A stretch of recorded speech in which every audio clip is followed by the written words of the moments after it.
Hey, what's up, everybody? It's Joey.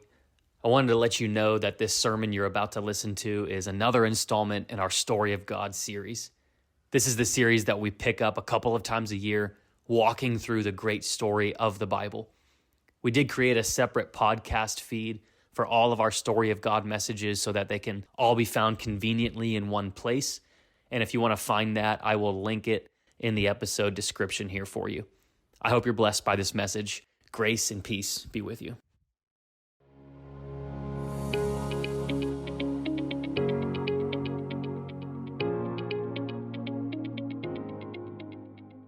All right, so we are in a series called The Story of God, Mount Sinai. We are in this mega series, for lack of a better phrase, where what we do is we are working our way through the great story of the Bible, starting in Genesis 1, in the beginning, God made the heavens and earth. And a whole long time ago, we did 6 weeks on creation, Adam and Eve, Cain and Abel, Noah. And then what we do is every so often, we look at some other stuff, and then we'll jump back into the story. And so we did several weeks on Abraham, we did Isaac and Jacob, Joseph, and earlier this year, we did the Exodus. So now, where we're at in the story, this is the part of the Bible where our knowledge gets a little bit fuzzy. You know, we love the plagues and the parting of the Red Sea, and then it's like, well, what happened after that, right?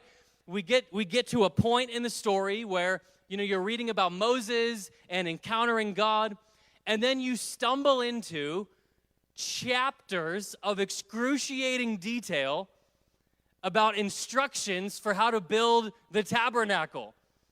And this isn't just, you know, here's a little bit here, a little bit there. It is excruciating, maybe for some of us. Not just a paragraph or two, chapters long. Here's the curtains. Here's the kind of wood to use. Build the altar, the Ark of the Covenant. You get to Leviticus. Leviticus is even more laws, almost no narrative. Instructions for the burnt offering and the grain offering. And for so many of us, it's like, man, what happened? Where are we in the story? And so the second half of Exodus, all of Leviticus, and the first part of Numbers are all, over the course of a year, Israel receiving the law at Mount Sinai, the very same mountain where Moses encountered God on the burning bush. Now he brings the whole nation back after getting out of Egypt, but now the whole mountain is on fire with the glory of God. And let's just be a little bit honest here, it reads like you're reading an owner's manual for your car, and it's like, can I just drive? Has anybody ever read through the terms and conditions on something you signed for? Like you actually read the whole thing. That's what it reads like. You're reading the terms of the covenant and the laws, and some of them are weird, right? It's like, you can't eat shrimp. Thank God that law's not around anymore. Come on, somebody. Can't eat, pork, bacon. There's the kosher food laws. There's laws about you can't boil a baby goat in its mother's milk, so cut that out for those of you who are doing that. Laws about not wearing 2 kinds of fabric in your clothing, so that cotton polyester blend, that's no good, hate to tell you. And so what makes it difficult is that you're literally reading like the terms of a covenant. You're reading the manual for how to function religiously, politically. This is like their constitution. And so many of us, like, man, this is the graveyard of Bible in a year plans. Forget it. I'm going to Daniel in the lion's den. Where's David and Goliath? But I want to tell you today that these laws, and again, it's complex, not just by itself, but because you and I have a new covenant that's not the Sinai Covenant. So why do we need it? And yet Jesus said the whole Bible is all about him. Jesus said that what you and I call the Old Testament is actually his story. Here's what it says in the book of Luke 24. The risen Jesus tells his disciples, "These are my words I spoke to you while I was still with you, that everything written about me in the law of Moses, the prophets, and the Psalms must be fulfilled." Check out John 5, verse 45 through 46.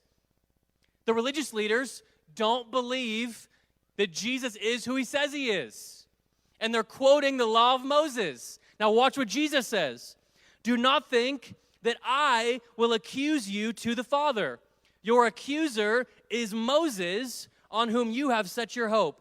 For if you believed Moses, you would believe me, because he wrote about me." You see, sometimes we can feel like, well, the Jewish people, they really understand the Old Testament because that's their Bible. But Jesus said, if you really understand Moses, you'll understand him. 1 Corinthians 10:6, last one I'll show you here. Paul is writing to the church in Corinth about some of the stuff we've been talking about. The manna and the water from the rock and the golden calf. And look what he says. "These things took place as examples for us, so that we will not desire evil things as they did." Here's what I'm telling you with all of this. When you read, and I know this is like the hardest, like weirdest, most bizarre, some of the strangest stuff in the Bible. But when you read it, Paul says it was written not just for them, but it was written for us. And so this covenant is actually designed to anticipate your walk with Jesus. So here we go. You ready? This is part 6 of Sinai. And in one sermon, I want to attempt to cover the tabernacle, the law, and the sacrifices, okay? So not too ambitious. No problem. So we start here with the tabernacle. What's the tabernacle? So if you've read, again, some of these later parts in Exodus, the second half, in between 10 Commandments, golden calf, the covenant ceremony, you get blocks, chapters long, detailed descriptions of this tabernacle. Now, why? What's the point of it? And for you and I, what feels like very dry reading is actually incredible. And here's why. The whole point of the Sinai Covenant, the whole point of this agreement that God makes with Israel on the mountain, the whole point of it boils down to one thing. It's that God's very own personal presence is going to be in the midst of a sinful people. The whole point of the covenant is that God is making his home with people like you and me. And if you've been with us a little bit and you've read some of the story before, you know these Israelites don't deserve it. They complained about Moses when they were in Egypt. They complained when they got out of Egypt that they couldn't get past the Red Sea. They complained that there was no food and water in the desert. And just a little bit ago, they made a golden calf. And in spite of all of that, God chooses to bring his very glory and presence into their midst. And you see, this is different. This is different than God appearing to Abraham, Isaac, and Jacob. It's more important than just Moses encountering God at the bush, because you see, in the tabernacle, he's not just visiting, he's making it home.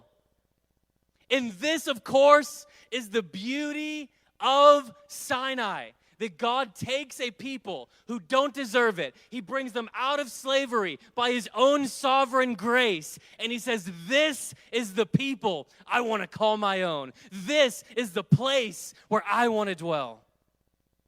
And so the tabernacle is this kind of mobile temple, right? Lots of ancient religions would have a temple where the God would dwell. The place where you could meet with God. But you see, this temple, it's pretty cool because they actually set it up and tear it down as they move through the wilderness. And all of the instructions that you and I read, and it's like, man, you're going through a hard time. you open up your Bible, you're like, Lord, I just need a word. And then it's like 8 chapters of a tabernacle instructions. And it's like, come on, like I need something for today. But you see, the beauty of it is that God looks out at people like you and me, and he says, I want to make my home there. And you see, what's stunning about this is that since the Garden of Eden, humanity has been separated from life with God. Outside of a few moments where God would appear to Abraham, appear to Noah, appear to this person, appear to that person, humanity has never, since the Garden of Eden, been able to walk in that kind of fellowship with God. Not in a way that he was there, that he was abiding, that he would make it home. And God here looks out on this group of people, and he says, here's where I want to live. So I got a diagram for you to help break this down. So if you could put that next slide up for me. I was deep this week. We were in the weeds. Some of you, okay, let me say this. I'm getting ahead of myself. Some of you are like already asleep, and there's 5 of you that are Bible nerds that are like, Joey, spend an hour just on the altar. And like, we can't do that, right? So this is the best graphic I could find. You probably can't even read all the font. But here's a visual of the tabernacle. So the entrance was always to be facing to the east. Always on the east there. So start on the right. You enter in from the east. And there's the altar where the burnt offerings happen. These are the sacrifices that make us right with God. Now, most people could go into the outer courtyard. But beyond that, there was a veil. Behind that was the holy place. And you see, there's a question here of access. So there was only limited access to the presence of God. That inside the holy place was the menorah, the lampstand made of pure gold, the table of bread, and the altar of incense. And only the priests were in there. Now, beyond that is the most holy place, the Holy of Holies. And in there was a box called the Ark of the Covenant. Now, for most of us, the only thing we know about the Ark is like Indiana Jones looking for it and Raiders of the Lost Ark, right? But the Ark, I got to preach. Come on, I love Indy. The Ark is this golden box that was literally the place where God's own glory and presence, the cloud and fire, would rest on top of the Ark of the Covenant, and it was called the mercy seat. That God is literally seated, enthroned on the Ark. And guess what? His throne is called mercy. Come on, that's a whole sermon right there. Now, the Holy of Holies, we'll get to this in a little bit here. Only the high priest, Aaron and his successors, could go in, and even then, only 1 day a year. And so you see there's a thing of access here because human beings, you and I, we can't handle all of the goodness and holiness of God. But here's the thing, God is finding ways for sinful people to have some access to him. But you got to watch. I've heard it described like this, that the holiness of God in the law is like electricity. Is electricity good? Yes. But anybody who's done a little electrical work will know they've probably been zapped a time or two. I know just enough to get me in trouble. See, electricity's good, but if you mishandle it, watch out. It will be like if the sun, which is 93 million miles from Earth, came a little bit closer. Imagine if the sun itself could be concentrated down and descend in our midst. We'd be fried. So how much more the God who created the cosmos? And so there's this question of access that even Moses, you remember at the burning bush? Don't come any closer, Moses, and take off your shoes because you're on holy ground. And so what happens in the tabernacle is God is making his home among people and giving them a measure of access to his presence. Now, I want to tell you today that the tabernacle is the new Eden. And here's why. Go ahead and put up that next slide for me. I know this feels like a lecture. Stay with me. We're going to get to the preaching in a minute. The tabernacle is this micro Eden. Why? Because more than anything, it's the place where God's presence lived among people. God's presence has never lived among people since Adam and Eve would walk with God in the garden. Very specific here, Eden had an entrance on the eastern side. Isn't that interesting? And when God had Moses build the tabernacle, they always had the entrance on the east. We know in Genesis 1, the creation was made because God said. God said, let there be light. And God said, let there be water. And God said. And when you read Exodus, guess what it is? God said to Moses, do this. God said to Moses, build that. Like Adam, the priests are responsible to watch over and take care of the place where God's presence dwells. Of course, in the garden, there's trees. And the lampstand, it says in Exodus, and I could read all these verses to you, but you'd all fall asleep. The lampstand was designed to be shaped into branches and blossoms. You're coming back into the garden. And finally here, very important, there were angels called cherubim guarding the way to the presence of God. So let me show you two verses here. Look at Genesis chapter 3. You'll see it on the screen. After Adam and Eve are driven out of the presence of God, driven out of Eden, it says he drove the man out and stationed the cherubim and the flaming whirling sword east of the Garden of Eden to guard the way to the tree of life. There it is. They're banned. If you want to get back to the presence of God in Eden, you got to go through some warrior angels. And these aren't the cute baby ones floating on clouds. They got whirling swords. And the sword's on fire. But watch this here. Exodus 26:31. While most of us are struggling to keep our eyes open in a list of instructions, watch what it says about the curtain that would separate them from the Holy of Holies in the Ark of the Covenant. It says you are to make a curtain of blue, purple, and scarlet yarn and finely spun linen with a design of cherubim worked into it. All right, so stay with me here. Say, I'm with you, Joey. Imagine you're a priest.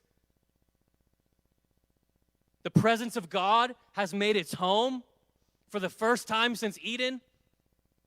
You, like Adam, are responsible to watch over the place where God's presence is. You enter in from the east. You see the lampstand in the shape of a tree. And then you come before the veil, the curtain of the Holy of Holies, and you see the cherubim guarding the way to the presence of God. And yet for one person, one time a year, he got to go beyond the cherubim to the place where the glory of God dwells. You see, it's a place where God is. It's a place where you're not defined by your sin. It's a place where you can meet with God. Now, this anticipates the laws. Three things I want to talk to you about today: the tabernacle, the laws, and the sacrifices. This anticipates the law. Why? Because if God is making his home here, we got to rearrange everything. If God is making his home among us, man, you vacuum your house when company's coming over, right? Don't want to leave those dishes piled in the sink. How would you rearrange your life if God was coming to your house? And you see, this is why holiness is not just about a bunch of random rules. Holiness, apart from presence, becomes legalism. Holiness, apart from presence, becomes about a bland religious rules, and you better follow all of them. But if God is in our midst, how could we not rearrange everything in our lives to be close to Him?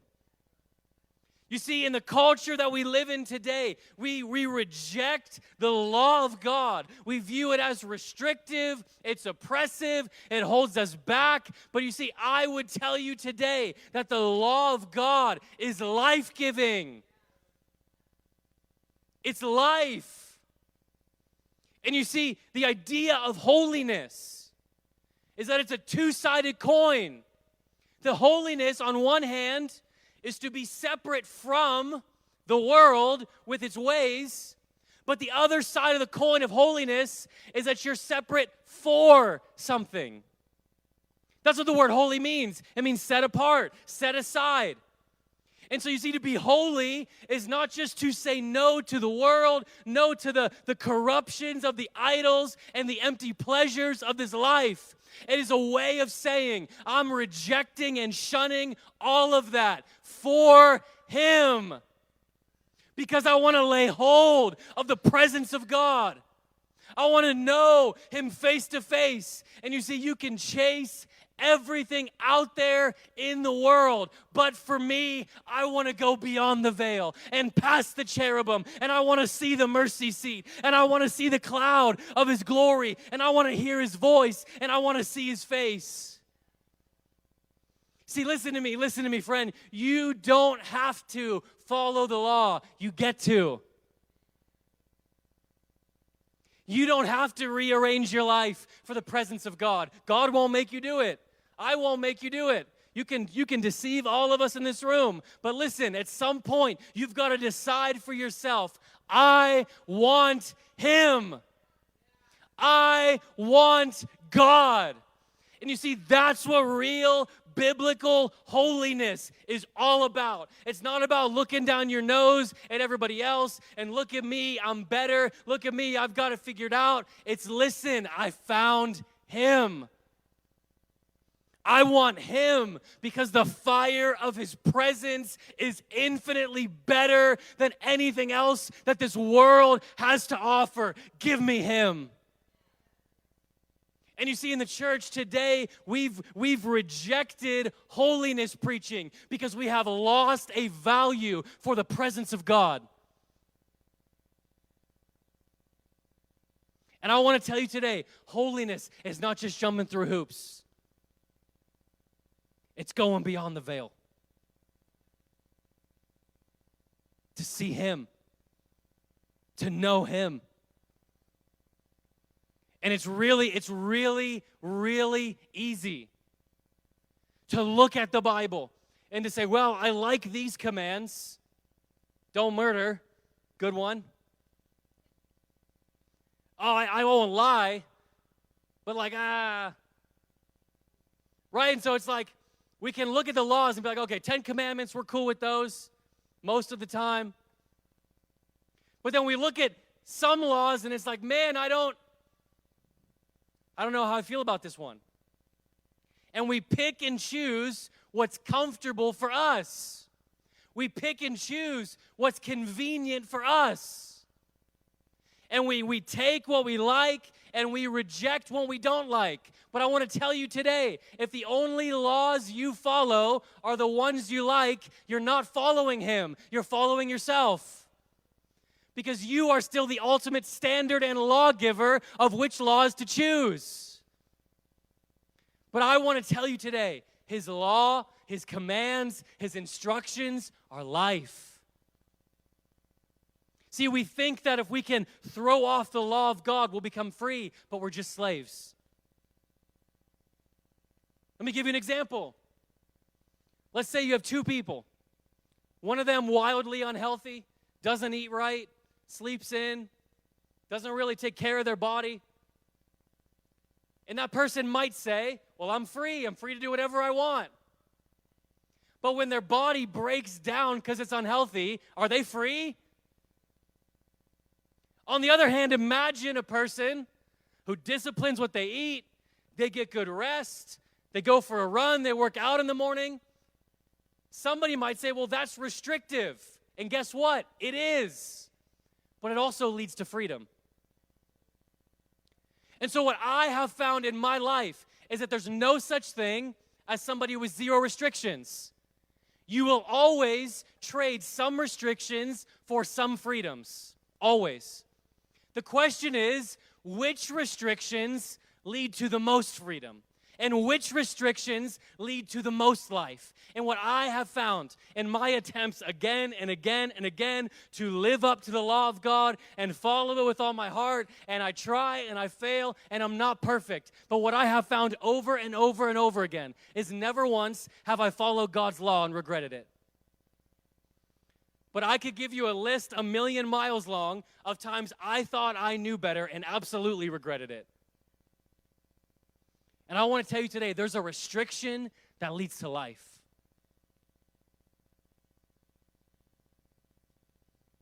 So what happens? What happens when the law is broken? What about the holiness of God? What about the sin of the people? Well, you see, the beauty of the law and the tabernacle is that God provides a sacrifice. At the heart of Leviticus, for those brave enough to keep plowing through, and listen, that's okay. We love babies crying in church. That's a good sound. If you get to the heart of Leviticus, Leviticus 16 is this ceremony and this holiday called the Day of Atonement. And it was the day, the one day a year, when the high priest could go in beyond the veil, past the cherubim, to the Holy of Holies. Leviticus 16:2, the Lord said to Moses, "Tell your brother Aaron that he may not come whenever he wants into the holy place behind the curtain, in front of the mercy seat on the ark, or else he will die, because I appear in the cloud above the mercy seat." So watch what happens here. Chapter 16, verse 15. There's these instructions for two goats that are supposed to be sacrificed for the sins of the people. Now, one is a sacrifice that's killed, and one is released into the wild. So watch this here. This is the coolest thing in the world, and I believe it even if no one else thinks so. So check this out. When the high priest slaughters the male goat for the people's sin offering and brings its blood inside the curtain, he will do the same with the blood as he did with the bull's blood. He's to sprinkle it against the mercy seat and in front of it.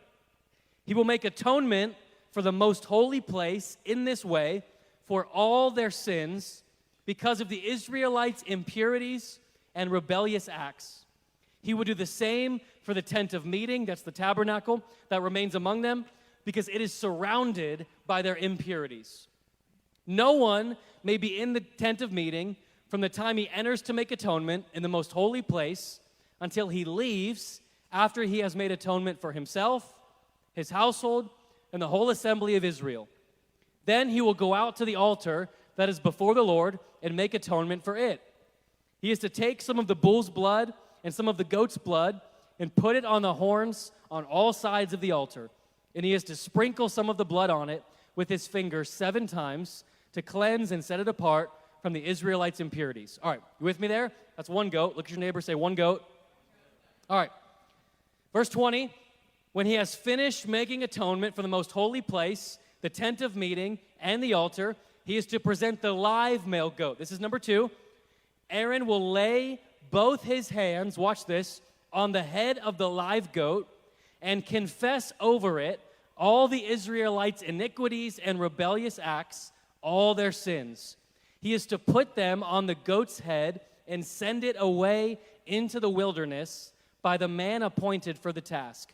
And the goat will carry all their iniquities into a desolate land, and the man will release it there. Okay, God is in the midst of a sinful people. The very holiness of God. The Son has descended in our midst. We're in trouble because God is so good. He's so glorious. The fire of His presence is among us, and we are full of sin. We are not worthy to go beyond the veil. We're not even worthy to have a tabernacle in our midst. He shouldn't be here. Or rather, He should be here, but I shouldn't. That like Adam and Eve, we were all exiled from Eden, driven out from the presence and life and glory of God. And it's not because of Him. It's because of my choices and my sin. And so this two-part offering here, once a year on the Day of Atonement, these two animals, these two goats, one is sacrificed before the Lord. And Aaron would go in and he'd sprinkle the blood before the mercy seat. That you see, God in His holiness, God in His mercy provides a sacrifice. That it should have been me. It should have been my life. And yet God, who is rich in mercy, provided a substitute. And this substitute is pure. It's a goat that's unblemished, no spots. And so you see what happens for wicked, sinful people is that they get access to the presence and glory of the Creator God. They get to be in covenant with Yahweh. They get to be His treasured possession, not because they were pure, but because an animal was clean in its place. I know some of you see where we're going. But before we get to Jesus, there's a second goat. And imagine the imagery here. Aaron, the high priest, lays his hands on the goat's head and he confesses all the sins of the people of Israel. That had to take more than one day. Just for my sins for the last year, we need a few weeks. He speaks the sin over it and then he lays his hands on it. Impartation, passing it on to the goat. And this goat's not sacrificed because it's unclean. You can't offer something unclean to the Lord. And so it's taken out. The goat that carries the sin, it's taken out and driven out from the community and the presence of God. And here is what is so beautiful about the tabernacle and the Day of Atonement and the Sinai Covenant is that in Eden, when you and I, when we sinned, when we failed, when we didn't live up to the law of God, we were exiled. We were driven out from the community, driven out from the presence of God. But you see, Sinai is the gospel. Because Sinai in the tabernacle is a better Eden. Because what happens when we sin is that instead of me being driven out, my sin is being driven out on that second goat. And God finds a way to keep me in His presence by driving out my sin. And as that goat goes, my sin is carried along with it. And now you and I stand in the presence of God because of a substitute. And so, I know some of you, you see this. You see where this is going. Jesus of Nazareth. When He comes to make a new and better covenant than what was made at Mount Sinai. John 1:14 says this, the Word, who is Jesus, became flesh and dwelt among us. We observed His glory, the glory as the one and only Son from the Father, full of grace and truth.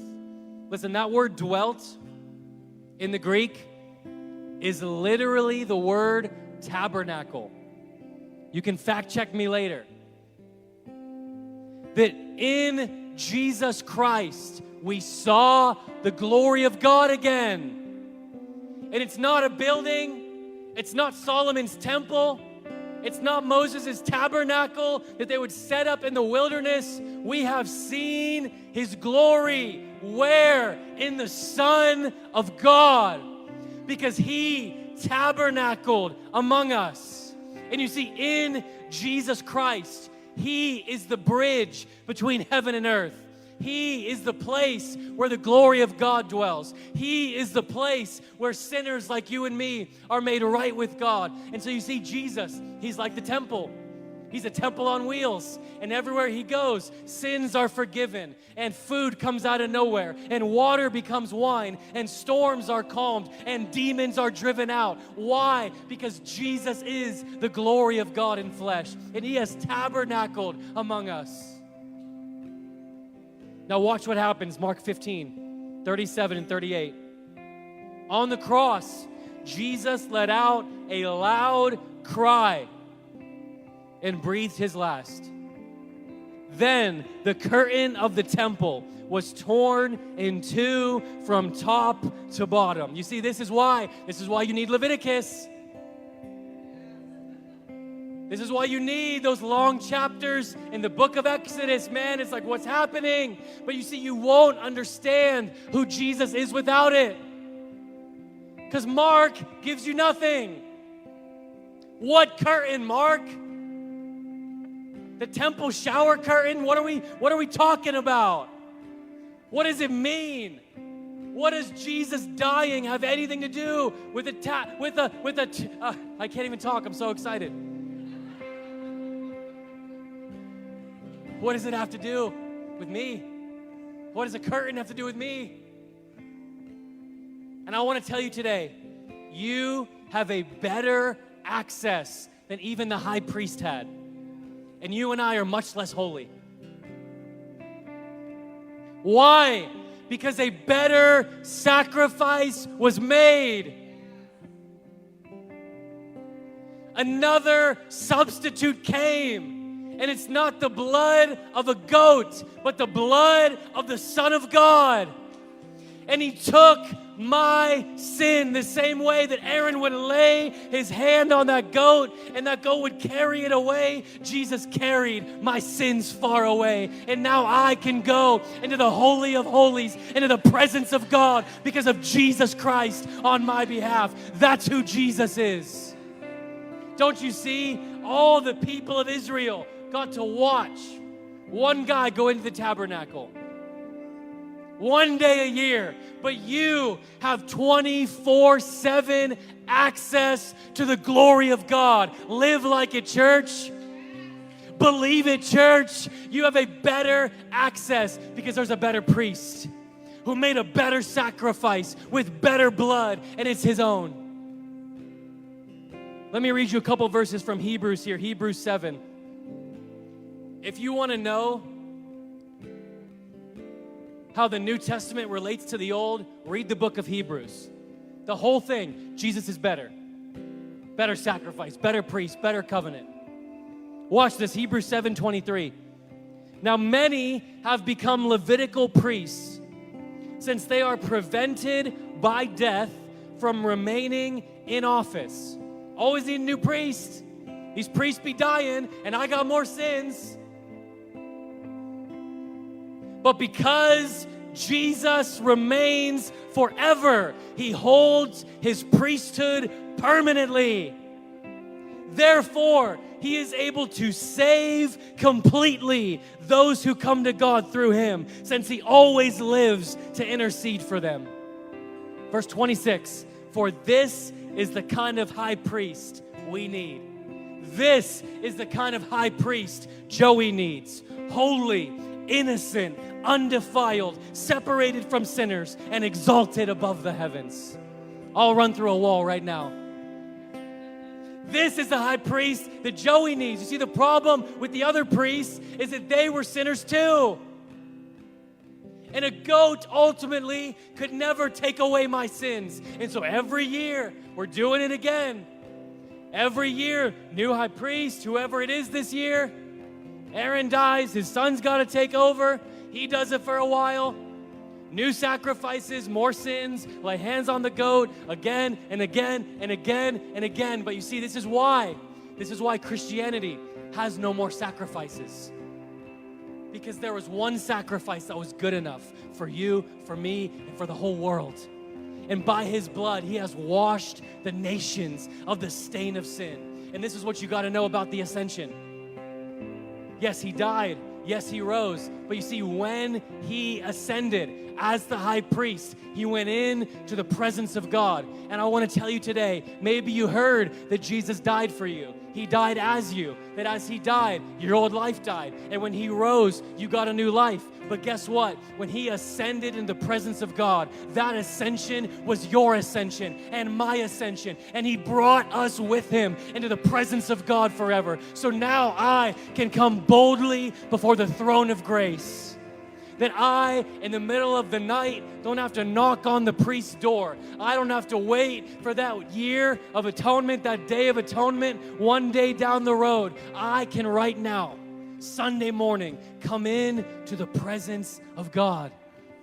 And what's that line that we sang in the first song? Faultless to stand before the throne. See, some of you don't yet believe the gospel. You believe it in your head, but you don't believe it here. And you know how you know? Because when you're doing really well, you come real confident before God. Oh, I'm doing really well. It's been a good week, Joey. But then when you sin, it's like, oh, I'm not worthy of the presence. And I want to tell you today, your best day and your worst day are irrelevant because there is a perfect blood and a perfect priest and a perfect sacrifice. And you come in to the presence of God with clean hands and a pure heart, not because of anything you have done, but because God has provided a substitute in your place. You have eternal access to the life of God, and your status is about that lamb. Listen, I didn't come into the room today and lift up my hands because I've done it all right. I come in this room and I clap and I dance and I shout and I sing because God has provided for a sinner like me access to his presence, access into the Holy of Holies, access into the glory of God. Final verse here, Hebrews 10, starting in verse 1. The law has only a shadow of the good things to come, and not the reality itself of those things. It can never perfect the worshipers by the same sacrifices they continually offer year after year. Otherwise, wouldn't they have stopped being offered, since the worshipers, purified once and for all, would no longer have any consciousness of sins? That's what we talked about, right? More sacrifices, because it's never enough. But look at verse 11. Every priest stands day after day, ministering and offering the same sacrifices time after time, which can never take away sins. Verse 12, but this man. But this Jesus, after offering one sacrifice for sins forever, sat down at the right hand of God. See, verse 11, the priests are standing. The priest stands, ministering again and again and again. But Jesus is a new priest, and he doesn't have to keep standing and keep offering and keep interceding. He can sit down at the right hand of God because his work is finished. And I want to tell you today, do not take for granted that access to the presence of God. I know today, you don't see me wearing the high priestly robes and the turban. Thank God. You don't got to bring your goat and we'll sacrifice it and sprinkle blood. Like, man, thank God we don't have to do that. But if you're not careful, you will cheapen the level of access that is given to you by grace. And I want to tell you today, I know we're casual, electric guitar, drums. I'm wearing skinny jeans and boots, right? It's a great time. But the tension is When the atmosphere is casual, do not let your heart become casual in the presence of God. Listen to me. Your living room can become the Holy of Holies when God shows up. Your car on the way to work can become the mercy seat where the glory of God begins to rest.